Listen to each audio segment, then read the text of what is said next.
এই দেখুন আমাদের মৌলভীবাজার জেলা শহরের পৌরসভার পুকুর।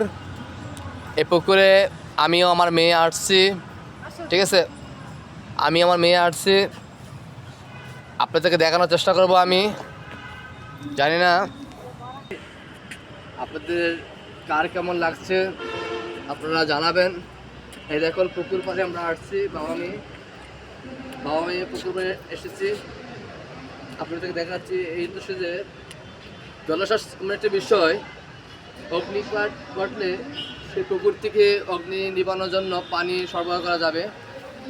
আর আমাদের প্রত্যেকটি সরকারি দপ্তর বলেন, পাবলিক প্রতিষ্ঠান বলেন, প্রত্যেকটি প্রতিষ্ঠানের সামনে এরকম ছোটো একটি পুকুর, লেক বলেন বা ডোবা বলেন, যাই কিছু বলেন আপনারা, জলাশয় রাখা প্রয়োজন। প্রাকৃতিক দুর্যোগ কখন আসে বলা যায় না, অগ্নিকাণ্ডের সময় আপনাদের খুবই বিপদের পাশে পাবেন, সেই বিশ্বাসেই আমি বলতে পারি। আপনাদের যেখানে সম্ভব না, তারপর আপনার সুইমিং পুলের মতনই কিছুটা হাউজিং মতন রাখতে পারেন পানি সরবরাহ করার জন্য, তাহলে বিপদের পাশে আপনারা সেখান থেকে পানি আপনারা সরবরাহ করতে পারবেন। এই হচ্ছে আমাদের মৌলভীবাজার জেলা পরিষদের এই পৌরসভার পুকুর।